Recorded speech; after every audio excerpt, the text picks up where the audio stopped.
In a previous video, we talked about how you can hide and display objects as well as individual parts of an object's mesh, and how we can press Alt-B to create a clipping border.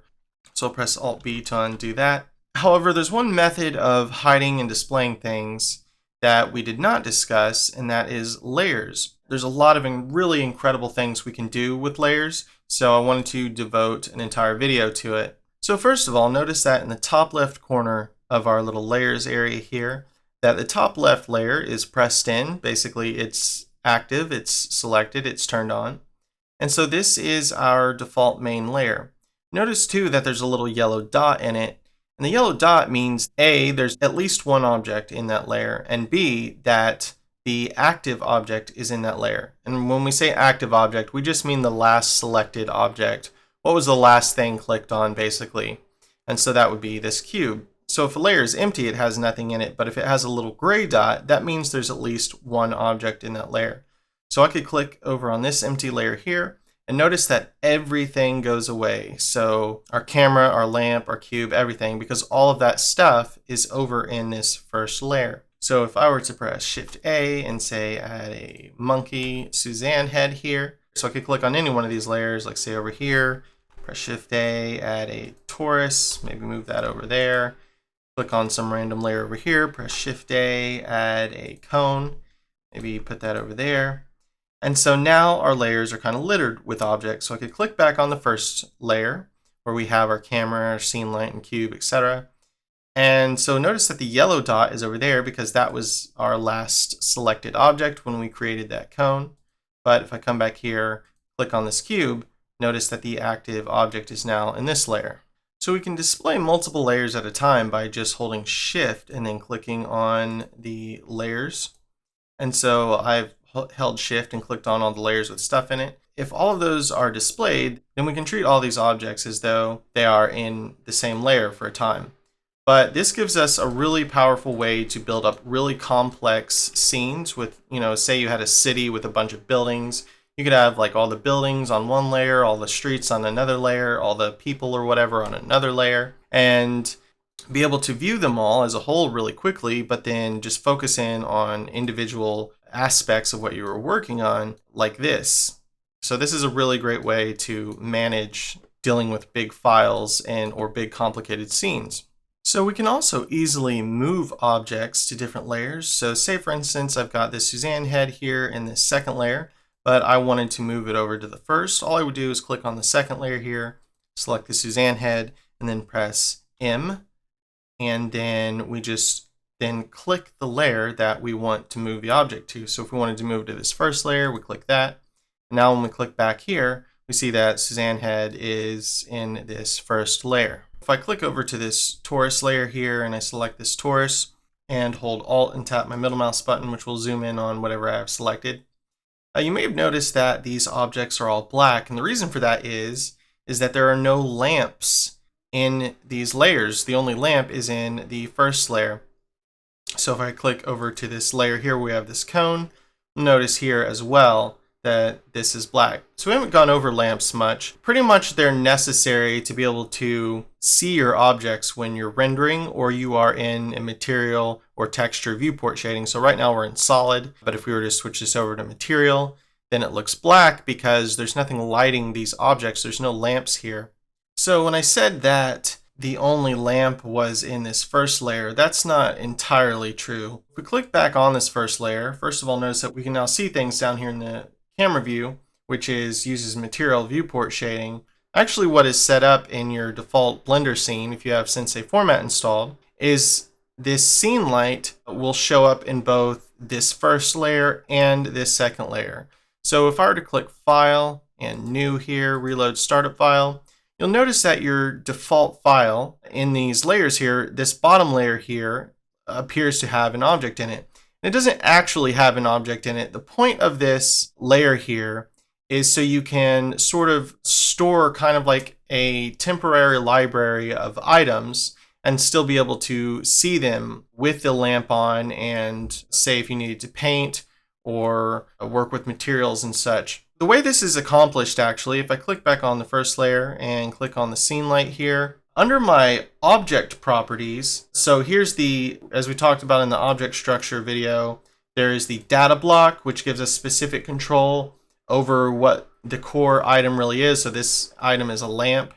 But then there's the object properties, which is kind of like the overarching control that you have the same for pretty much any type of object. But under relations here, notice that this layer and this layer are both selected. What this means is that this will show up in that layer. So I could actually hold this shift and select all these layers, and the scene light will actually show up in every one of these layers. So I'll hold shift and just drag my mouse over these to shut these off, all but these two. But we do like to have this other layer here available to be able to work with a lamp on. So we've talked about our Suite Assets library, where we can have all our Blender assets, files, textures, and things like that. But there are times when you're not creating such a massive, huge project that it's going to span across multiple files and things like that. You sort of want an in-file library. And using the layers is kind of a cheap, cool way to do that. So that's another reason why we want to at least have this lamp working in both layers, so that we can use this bottom layer as sort of our little library if we're working on a mid-sized project, but not a huge project.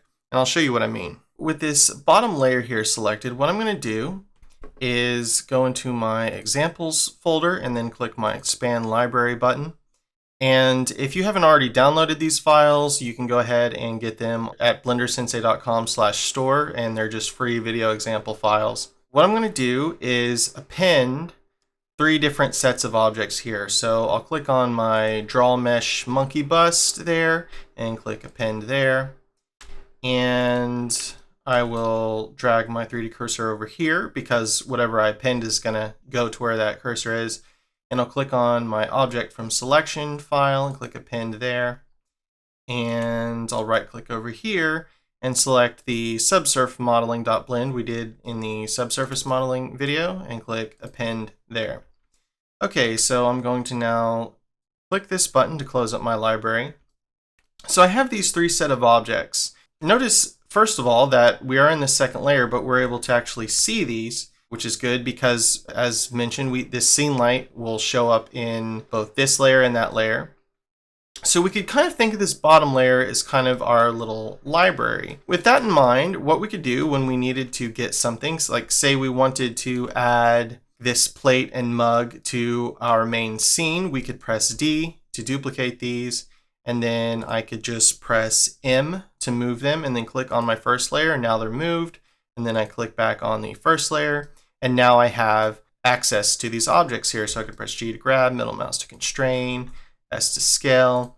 Maybe I'll click this cube, press X to delete that, B to border select these, bring them over.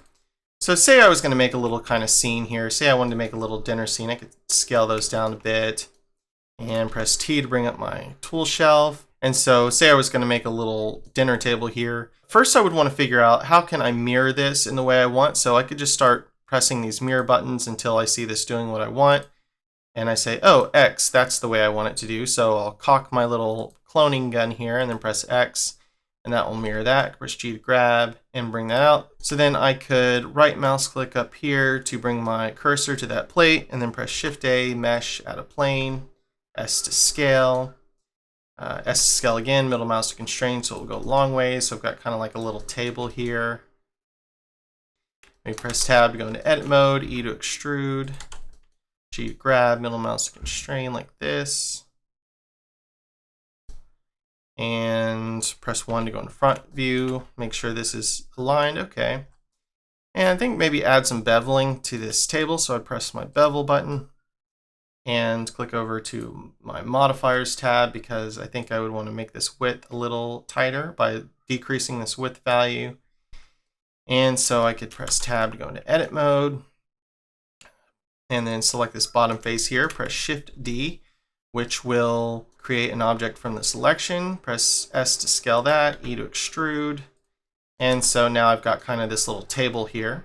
So then I could go back to this layer, which I'm kind of considering my little library, and say, oh, of my assets and things here, what else would I like to bring into my main scene? How about this crazy Suzanne Borg head from the Object from Selection video? So I'll press B to do a border select this, and then press D to duplicate it. And I'll actually have to click on one of these objects so that we have an active object to be able to duplicate, and then press B to do a border select like that, and then press D to duplicate, and then just press M and move that over to our first layer here.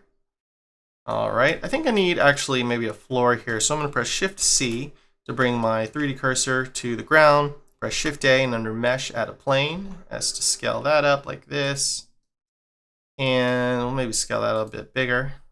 Tap W a few times to give that some smoothing. Then just grab my Suzanne Borg head. And so say this is actually a dinner party. Let's press 4 to go into left view, press R to rotate this, S to scale. So maybe it's a dinner party with giant Suzanne Borg head. And click back on this layer, the Suzanne monkey bust podium thing. So we could press B and select all that. We could press D to duplicate this, then press M to move this to that first layer, and then head back over to that layer, G to grab, R to rotate, and then just go ahead and press Z to get that to constrain along the Z axis. Hold Control to get that to constrain so we can get that rotated the way we want. Press 5 to go into top view, G to grab, maybe bring this out like this. And I'm gonna move my camera a little bit, something like this. I think I would like this podium to be scaled down a bit, so I'm going to press S to scale. But when I do that, I notice that it's scaling from there. What I would really like this to do is scale from the bottom of that podium, so it would be easier, so I don't have to scale it, then move it to the floor. So I'm going to press Control Z to undo that. Then I'm just going to select this podium here, double tap Tab for my quick hide, and then Alt right click on the bottom of this podium, and then Alt double right click there, and that moves the origin point of that podium. Okay, that's what I wanted. Double tap Tab to get out of quick hide, press S to scale, and now the scale is like this, which is much easier to work with here because that's what I wanted. G to grab, middle mouse to constrain. And so it's kind of like this weird little scene here, which is actually kind of pretty cool.